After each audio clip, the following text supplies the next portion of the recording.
Major Guevara, in your speech to the General Assembly day before yesterday, you accused the United States of helping Cuba's neighbors prepare new aggression against her.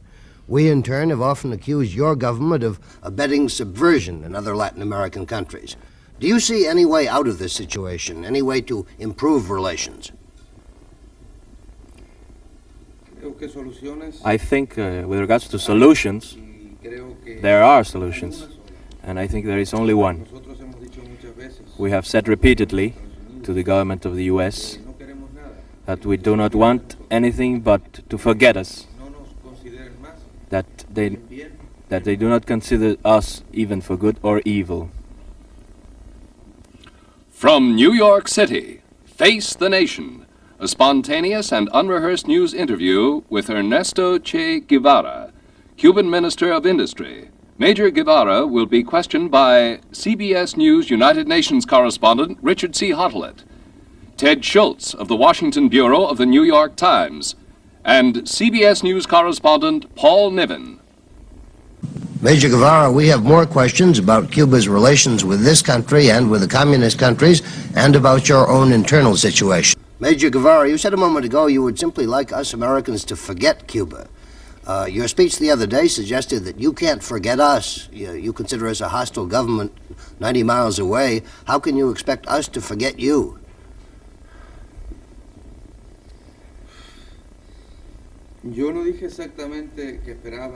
I didn't say exactly that I expected to forget us. You asked a solution, and I said what was that solution in the present moment.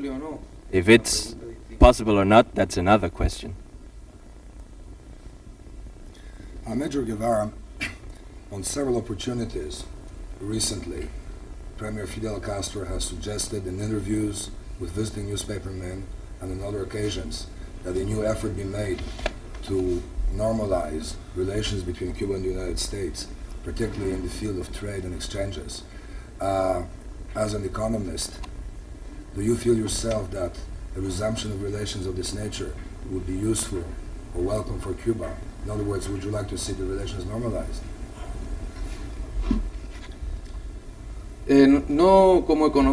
Not as an economist, because I have never considered myself an economist, but only an official of the Cuban government, as another Cuban. I think harmonious relations with the US would be very good for us, from the economical point of view, more than in any other field, because all our industry has been established by the US, and primary products and repair parts that we have to make with much difficulty or to bring from other areas could come directly. And besides, sugar, which traditionally we had the American market, is also near. Major, if my recollection is right, in 1960 you made several speeches, particularly one in March of 1960, saying that for Cuba to go on selling sugar to the United States was a form of colonialism to which Cuba was subjected. Have you changed your mind about this? Naturally, because those were different conditions. We sold sugar with specific conditions established by American buyers, which in turn dominated the internal market and production in Cuba. Now, if we would sell sugar to the US, it would be the Cuban government the one who would sell it, and it would be a complete profit for our people. Dr. Guevara, Washington has said that there are two political conditions for the establishment of normal relations between the United States and Cuba. One is the abandonment of your military commitment to the Soviet Union. The other is the abandonment of the policy of exporting revolution to Latin America. Do you see any chance of a change in either of these points? Absolutely. We don't put no condition of any kind to the US. We don't want it to change its system. We don't want this racial discrimination to cease in the US. We put no conditions to the establishment of relations, but we neither put conditions to... But my question was whether you would accept these conditions placed by the United States on the resumption of normal relations. We will not accept any conditions from the U.S. We will not accept conditions imposed by the U.S. to us. But when, in the matter of the missiles, the Russian missiles on Cuba, and the Cuban military relations with the Soviet Union, how can the United States be sure that Cuba is not a strategic threat once again? Would you accept United Nations inspection or inspection by the Organization of American States if you do not permit American on-site inspection of Cuba?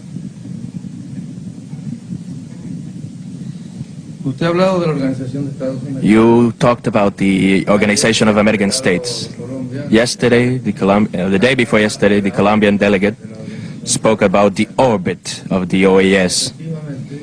It is, in effect, an orbit which gyrates around the U.S. An inspection by such delegates would be an inspection by the U.S. You talk about that the United States don't feel secure, and we ask the U.S., do we ourselves feel secure that we have no missiles against Cuba? Then cannot we reach an harmonious solution?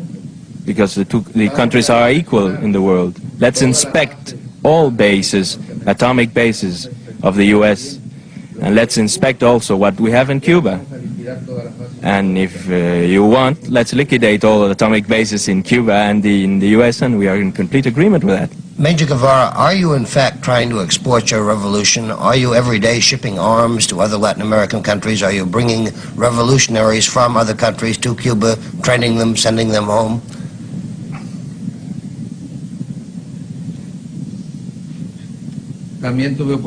I also had an opportunity to say at the Assembly, and I can repeat it emphatically now, revolutions are not exportable.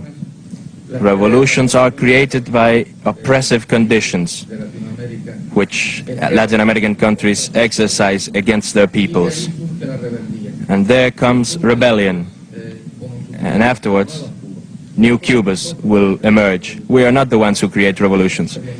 It's the imperialist system and its allies, internal allies, the ones who create revolutions. But does not your attitude toward the present government of Venezuela, which is considered in many other countries leftist and progressive, suggest that you consider any government oppressive which is not communist?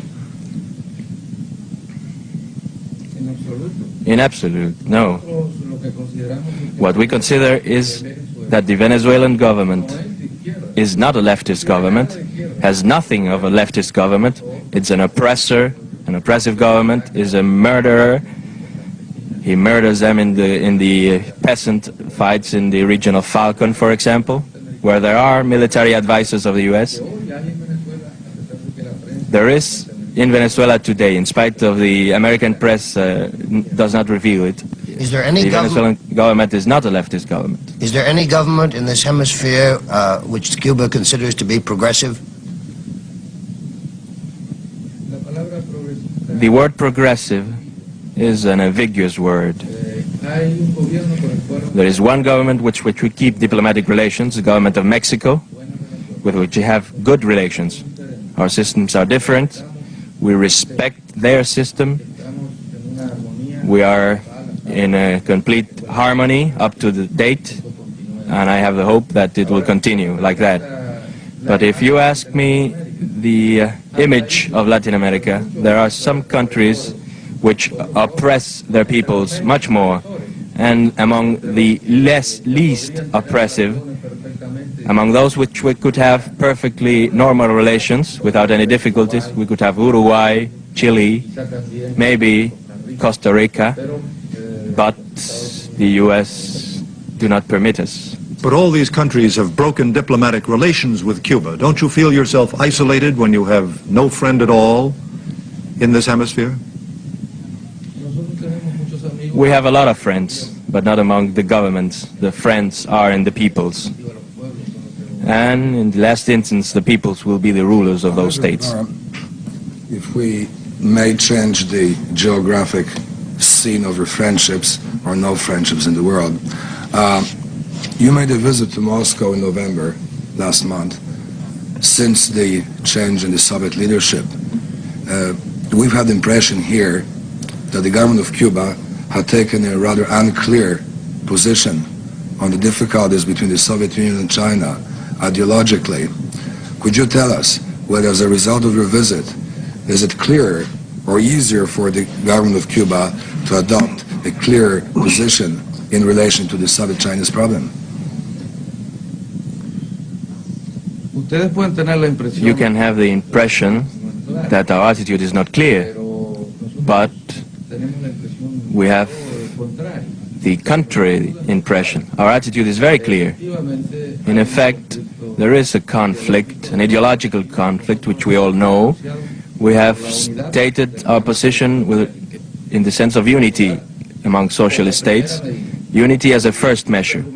And always we argue that unity is necessary because this unity goes in favor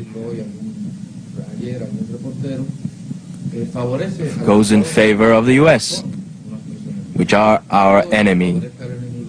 And everything that goes in favor of the enemy must be eliminated. That's why we are in favor of unity.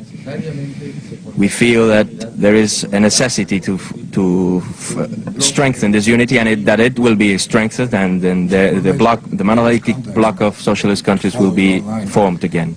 Early this year, I believe it was first in March, then again in June, the Soviet government, which then had Premier Khrushchev at its head, issued invitations to a number of communist or Marxist-Leninist parties in the world, including to the Cuban Socialist Party, or rather the Cuban Party of Socialist Revolution, to attend a preparatory meeting in Moscow of communist parties.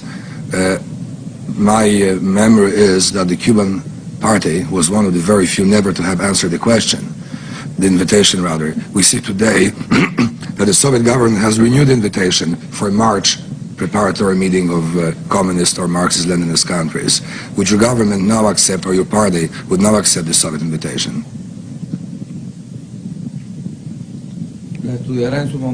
It will be studied in the proper moment and we'll give the answer. This is an invitation which is not made to the government but to the party. And the party is the one who has to answer. I am here representing the government.